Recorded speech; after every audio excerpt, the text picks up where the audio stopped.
Hi, my name is Ruth Glasser, and I'm Associate Professor in Residence in Urban and Community Studies at the University of Connecticut, Waterbury campus.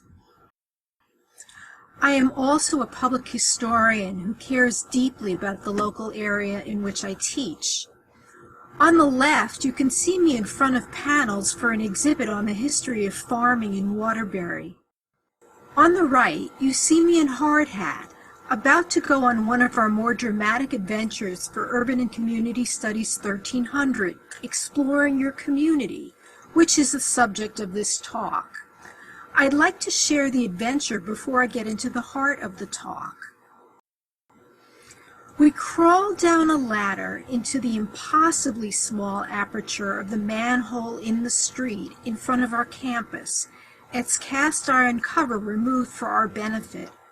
Hazmat and fire trucks stood nearby, and city employees in various stages of uniform escorted us, festooned with hard hats and flashlights, through the humid storm sewer running under our campus and past the theater across the street.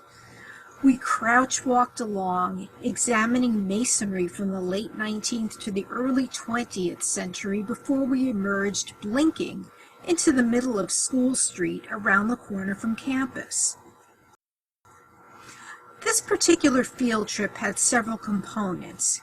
It was a way, one, to explore the Great Brook, now the storm sewer, which had once run openly through downtown before the city fathers decided to enclose it because it had become too much of a litter bin for the city's residents.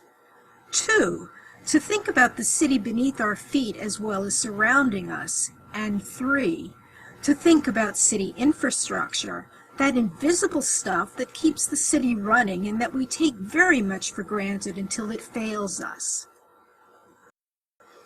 It was an unusual but not entirely atypical day for our class, Urban and Community Studies 1300, Exploring Your Community, which specializes in ways to, as T.S. Eliot said, make the familiar strange and the strange familiar.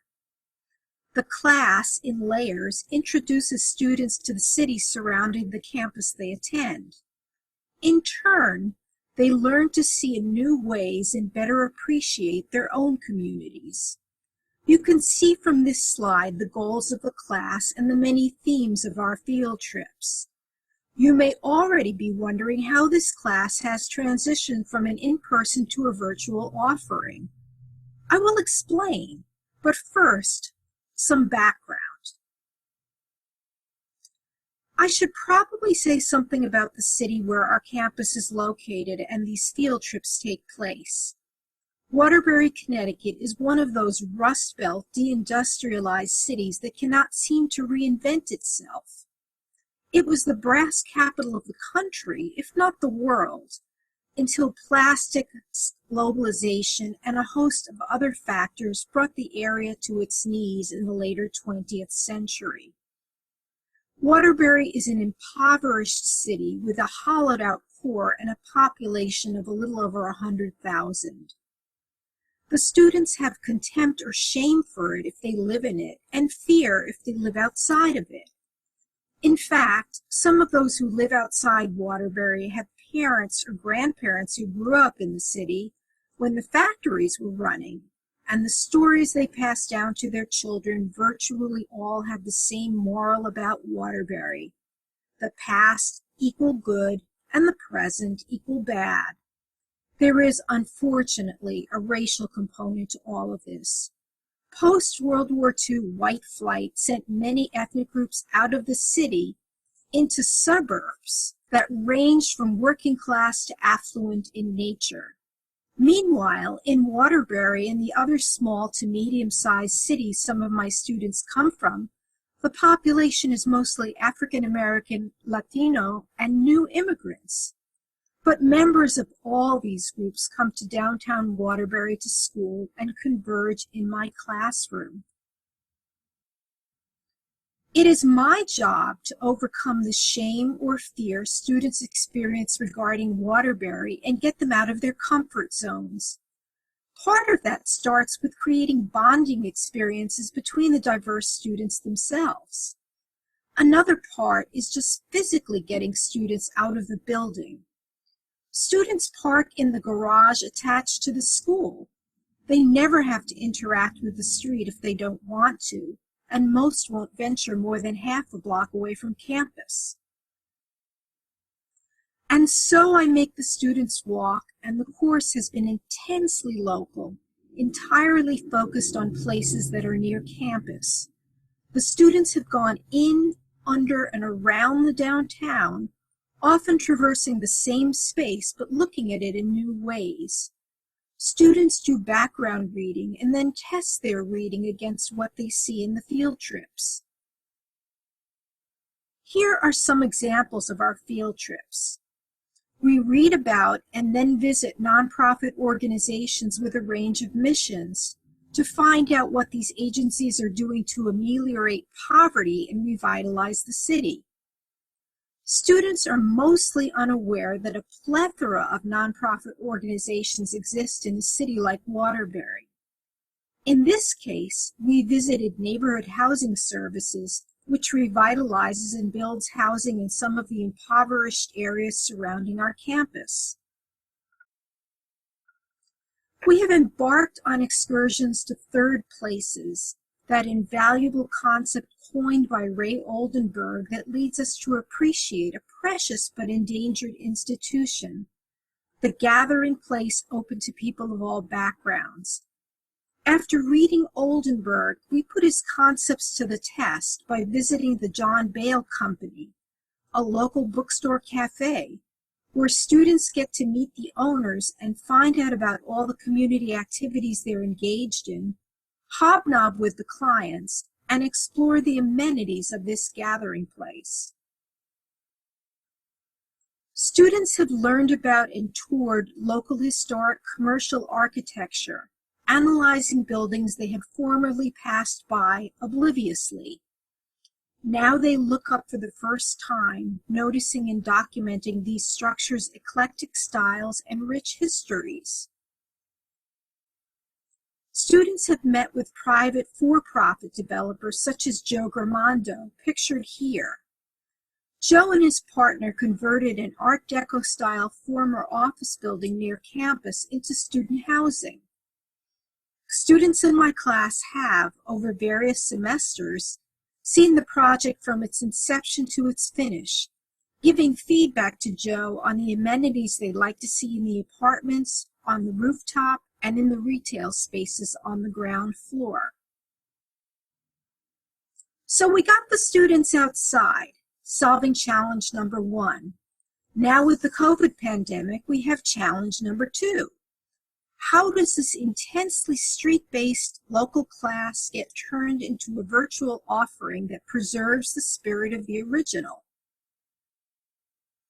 The background part is easy.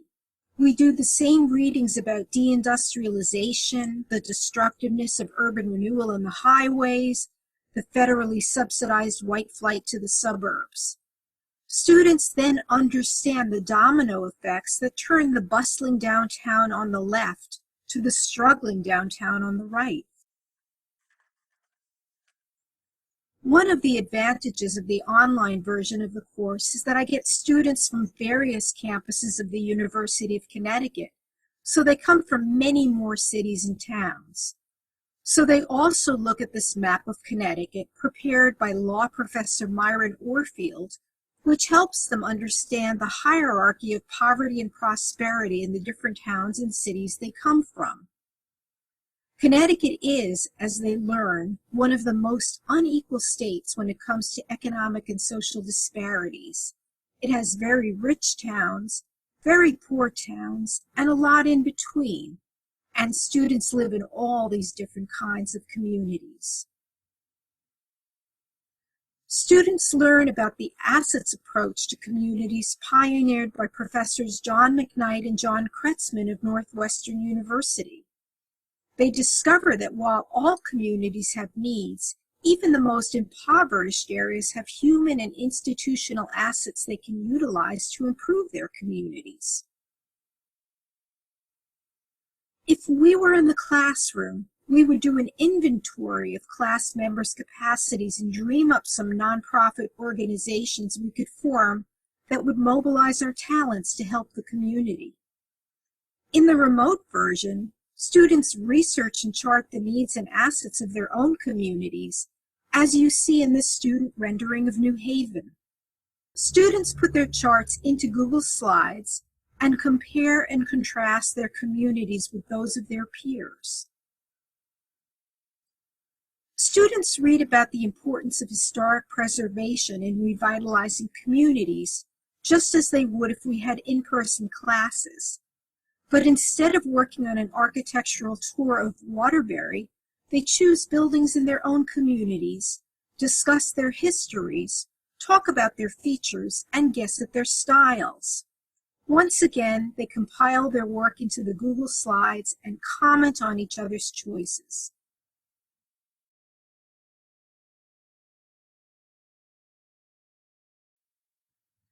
Walkability is a big topic in our class. We read reports and watch talks about principles of walkability and why some places feel walkable and others don't. Normally, we do a walking tour around downtown and analyze the places that feel more hospitable or more hostile to pedestrians. Once again, this activity is decentralized. Students traverse the streets of their own hometowns, as we see in this example from Thomaston, where a student critiques the lack of sidewalks and crosswalks and the danger of parking lots to pedestrians.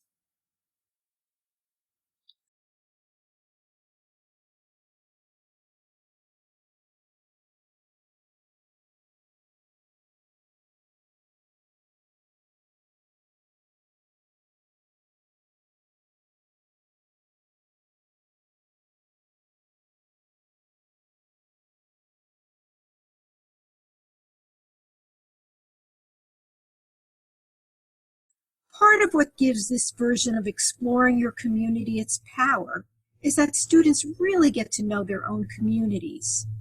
Through their posts, field notes, slides, and synchronous class sessions, they have a constant back and forth with their peers where they can compare and contrast their experiences and reflect on why they are different. As instructor, I not only facilitate, but I also do what I call a backwards lecture. I tie students' observations together and add my thoughts to the students at the end of each unit. Students then have to write a response post to my summary. And through readings, they learn about tools for revitalization and gain a sense of excitement and efficacy about their own communities. Although we miss the on-the-ground excitement of being partners in exploration in real time, I believe this virtual model has its merits too.